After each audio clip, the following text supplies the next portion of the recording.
How are you, man? I'm fine. I started watching Breaking Banquet.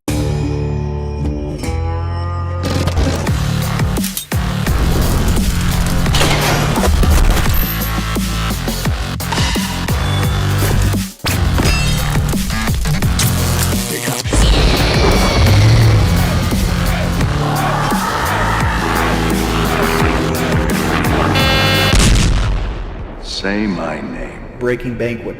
You're goddamn right. I've spent $15,000 going to Buffalo in the last 2 years. Oh, my gallbladder gave out one of them, and that cost me $11,000 on a hospital stay. Yeah. But the show will pay. It's not your money. The show will pay for it. That was my personal favorite line. Jordy, I want to check in on you. We've texted back and forth a little bit. How are you, man? I'm fine. I'm fantastic. I mean, I put too much weight on. I've put like 31 pounds on since March. How much you weigh? 431. 472 is my heaviest. Jordy, okay, so my first question is, I started watching Breaking Banquet. I skimmed through the videos to check in, to see how you're doing. Do you feel like he is even remotely close to a fair representation of what's going on? No, hell no. Because I saw you throw a controller at one point. What the fuck was that about? Call of Duty. Call of Duty still make you that angry? It's not anger. Like, I guess it's a stage of anger. Frustration is a stage of anger, but it's more being frustrated with what's happening, right? Like, I'm getting older. My hands can't do what I want them to do anymore, and you get frustrated. Yeah. I've thrown a controller in the last 6 months. It just wasn't on live stream. I was gonna be honest with you. It's part of playing video games, right? People I'm pulling 600 viewers a stream. Shit. Okay, maybe I should be streaming Battlefield. I can't. Never mind. I wake up every day. I do this for 12 hours, and then I go to sleep. Well, people never seen that. Like when we were doing 6 days a week, we'd start this at like 11 and then end at 8. Yeah. I got authoritarian issues. I'm never going to rely my life on somebody else's mood. So Jordy, right here in the middle of God and everybody, man, I really want to hear everything you have to say about the way we all parted ways. Like, did you feel like you were treated fair? No. Go ahead and tell me why. Was Kelly treated fair? No. Like no, I don't think Kelly was treated fair either. I did. Like the whole fat camp ending was despicable, and I hold my head in shame. It's my least finest hours of being a man, right? But when I came over there, I was heated, and obviously all the things came about. And you've all heard the fucking excuses. I honestly to God thought fucking Ken was holding me because I pushed into Ken. Yeah. If you go back and watch the video in full, I pushed into a 6'5" giant. Yeah. And I was pushing through, and by the time I got to them, by the time I went to push off of him, Kelly had already replaced him. Funny, I was actually going for Boogie. He shoved the person. Yeah, you started off coming first time it was Keem, second time it was me. I wish like no person in their mind. Like first off, if I hit my wife regularly, do you think she's going to be the first person in line to jump in front of me to fight another man? Nope, that's true. You know, second off, do you think I came out of that walking over there thinking, yeah, I'm about to slam my wife on a table? And it's it's a series of unfortunate events that I'm not proud of. Well, what do you think about Twiggy snaking you, by the way? I'm curious because we threw him out of the server today. He's gone. Who? Again, that Twiggy guy who filmed. I blame myself for Twiggy, honestly. Really? Like I seen Twiggy do the shit Josh Block and that whatever the fuck. What's the pimp name that pimps Josh Block out? Mr. Based. Mr. Based, yeah. Well, not good people either, but I seen Twiggy be a snake to those people, and I ignored it, thinking he would never bite me. And I accepted that he was a snake-like person, and I let him get close to me, and he bit me too. So I was like, fuck it, I deserve to get bitten. That's fair. Everybody says you don't take accountability for what you fucking did if I can't, but you just did. 100%. You said what you did was despicable. You regret every second of it.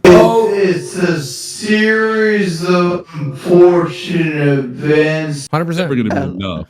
It's never going to be enough, no matter what. But yeah, I mean, you know, I snaked you as bad as Twiggy did, though. I'm gonna be honest with you. And once that clip came out, and everybody was in my ear and like, I think he abuses this. I think he's an abuser. I think he's a piece of shit.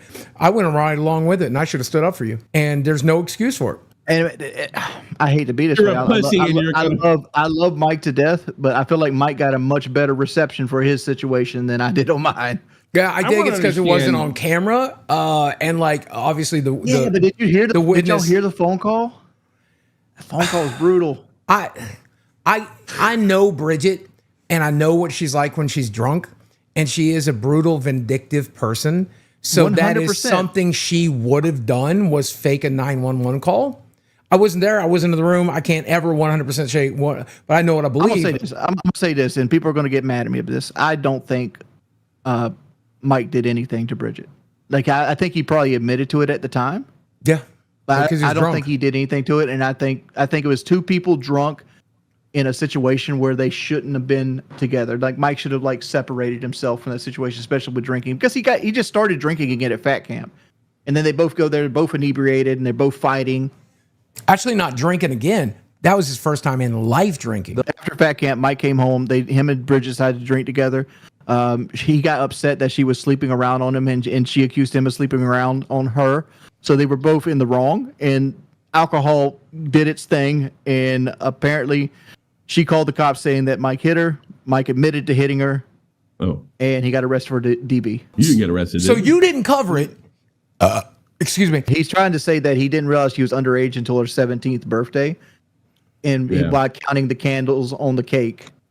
And I'm like, do you just not wonder where she's at for like 8 hours a day when she's in school? Like, Is he divorcing her for grooming? Did he get Boogie, you're canceled? such a slime, ma'am. Sometimes you're only saying you don't believe Wings did it now because you want to be light.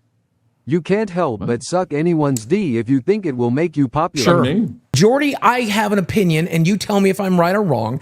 I think you wanted to be on a PKA style podcast where you logged in, you talked about shit, and you left. That's it. You didn't want to do trips across the I country. wanted that, but I wanted it to level up of that. I felt like what you and Tommy were doing at the very beginning, where we had like Connor and he was putting the receipts into the thing right then and there, instant receipts. I thought Devin that was the super next chatted level up of like $50. online podcasting. Tommy, your thoughts on What? Wings pushing his wife into a table during fat camp? Yeah, well, I'd love to hear that. You should have given her Wheelie a power and bomb. friends That's what super I chatted think. How about that? $50. The money sucked, but it also sucked damn. when Keem ran That'd be behind the funnier. scenes and You should have calmed down and not pushed your wife, but it was fucking hysterical to me. I'm not gonna sit there and clutch pearls. Y'all want to clutch pearls on this shit? I'm here for the entertainment. All I'm right? over it. All right, You know, so- and by the way, I offered to do this. Did I not offer to do this for free? You're the one that said you wanted to fight. Yep, 100%. Both of you offered to do it for free. I still not just ask for want. money. I just want to hook you guys up. Some punches is you're not allowed to have the dogs in your room because Keem got his dog ran over. I don't see. He told me I wasn't locked in. Yeah, and then he'll tweet out like a fucking 24-hour schedule of shows nobody gives a flying fuck about. But what is this? Because the way I understand it, it's like a radio station now. But Okay. you guys have slotted stuff, and then they go to the next stream and the next So stream. it's basically a TV station or a radio station, right? Live was always the main show, right? And it would push the 4,000. We have 4,000 now. And one day somebody asked Keemstar for the redirect, and he's like, "That's worth $20,000. I ain't giving that to you." Jordy, I got What's $1 going million on? question for you. What's up? I'm obviously you regret the violence and the anger and everything else. And you said that. Do you regret standing up to Keem that day?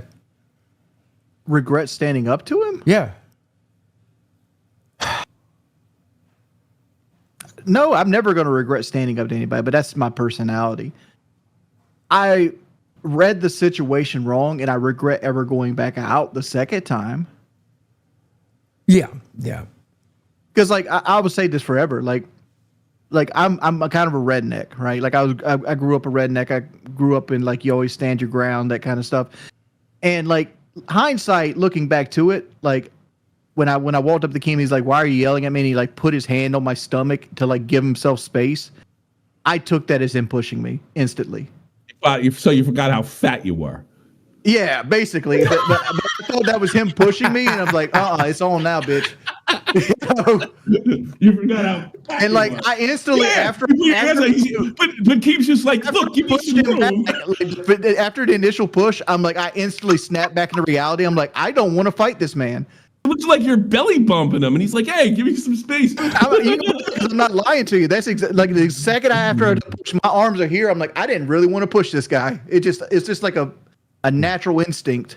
And then the second time you came out because I was talking shit on you. I wasn't going to hit nobody. Even so, I don't even remember. I was coming to yell at you. And I wish you had hit me too. By the way, because you know what I would have done. I would have played victim. I would have used it for sympathy. I would have been like, I can't believe you were sitting there begging me to hit you while you were sitting there with your dog in your fucking hand. I'm like, I had no intention of hitting anybody. But hit me, bitch. I can't wait to have an excuse. I'll fake an eye injury. Shit. What was it? Why did you guys have a problem? Oh, Boogie was sitting there doing that shit where he's like two-faced. Like I was hearing it in the house when I was walking away. Yeah, 100%. Yeah, you know, Boogie, like as soon as he's around the group, he's like, "Oh, Jordy always does this. He's a fuck up." Blah blah blah blah blah. Were you always like that, Boogie? I'm always going to be like that, and I've accepted that about myself. I don't like pissing anybody off. I don't like upsetting anybody. I didn't think Wings was listening. I was going to say whatever the fuck people wanted to hear. I'm a people-pleasing piece of shit, and then ends up pissing off everybody. But I'm done trying to make up for it.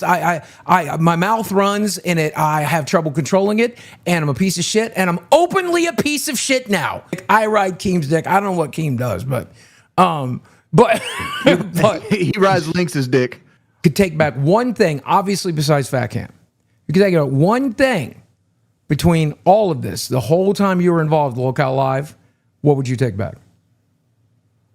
And fat camp's already off the table. Yeah, same with you, Tommy. Same question. Take back anything? You take back any one thing. Fucking wife. Is there any one thing you would have changed?